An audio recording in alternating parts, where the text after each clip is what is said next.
ગુજરાતભરના તાજા અને સચોટ સમાચાર મેળવવા માટે અમારી રાષ્ટ્રીય સમાચાર ચેનલને સબસ્ક્રાઇબ કરો અને બેલ આઇકન પર ક્લિક કરો। વર્તમાન સમયમાં સાયબર ક્રાઇમની ઘટનામાં સતત વધારો થઈ રહ્યો છે, ત્યારે સુરત શહેર પોલીસે આંતરરાષ્ટ્રીય સાયબર ફ્રોડ આચરતી ગેંગનો પર્દાફાશ કર્યો છે। સુરતના મોટા વરાછા વિસ્તારમાંથી અગાઉ સુરત સાયબર ક્રાઇમ પોલીસ દ્વારા અજય ઇટાલિયા, જલ્પેશ નડિયાદરા અને વિશાલ ઠુમ્મરની ધરપકડ કરવામાં આવી હતી। આ ત્રણેય આરોપીની પૂછપરછ દરમિયાન આ સાયબર ફ્રોડ દુબઈથી ઓપરેટ થતું હોવાનું પોલીસના ધ્યાનમાં આવ્યું હતું અને પોલીસે આરોપીઓની ઓફિસમાંથી 28 મોબાઈલ, જેમાંથી આરોપીના 7 મોબાઈલ અને ઓફિસમાં ઉપયોગમાં લેવાતા 21 મોબાઈલ, અલગ અલગ બેંકના 86 debit card, 180 passbook, 30 chequebook, 258 sim card, computer, CPU અને લેપટોપ સહિતનો મુદ્દામાલ જપ્ત કરવામાં આવ્યો હતો। તો બીજી તરફ આરોપીની પૂછપરછ બાદ ભાગતા ફરતા આરોપી કેતન વેકરિયાનું નામ પણ આમાં આવ્યું હતું અને કેતન વેકરિયાના ઘરે તપાસ કરતા તેના ઘરેથી અલગ અલગ બેંકના 34 ડેબિટ કાર્ડ, 18 પાસબુક અને 5 ચેકબુક મળી આવી હતી।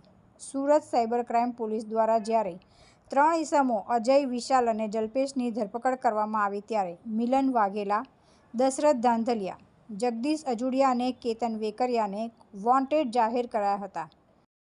જૂન 2024ના માસમાં એક કેનરા બેંકમાં એક cyber crime Surat city police તરફથી એક રેડ કરવામાં આવી હતી, જેમાં ત્યાં બેંકમાં 85 જેટલા કીટો દ્વારા જો બેંકના બધા એકાઉન્ટ હોય, એના પાસબુક, ચેકબુકો હોય, કાર્ડ્સ, ડેબિટ કાર્ડ્સ વગેરે એના સાથે જો લોકોનો અમુક લોકોને ત્યાંથી અરેસ્ટ કરવામાં આવ્યા હતા।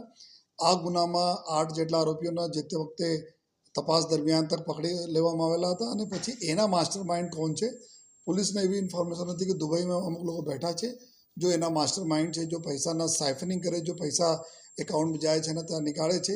આ જ બારેમાં જો પોલીસની ટીમો જો સતત પૂરી મહેનત કરતી હતી, દરમિયાન 22 ઓક્ટોબરના દિવસે આપણા આ ગેંગના બીજા મોડ્યુલ પકડવામાં સાયબર ક્રાઇમ પોલીસને જો સફળતા મળી, જેમાં જ્યારે આ પોલીસ રેડ કરી આપણા મોટા વરાછા વિસ્તારમાં સ્વાધ્યાય કોમ્પ્લેક્સ આવે છે, ત્યાં આપણા 107 નંબરના એક ઓફિસ હતી, ત્યાં 3 લોકો પકડાયા। ત્યારે આ કેસમાં સંડોવાયેલા ભાગતો ફરતો આરોપી મિલન મુંબઈ એરપોર્ટ પર આવવાની હોવાની બાતમી સુરત પોલીસને મળતા પોલીસે મિલન વાઘેલાની પણ ધરપકડ કરી છે।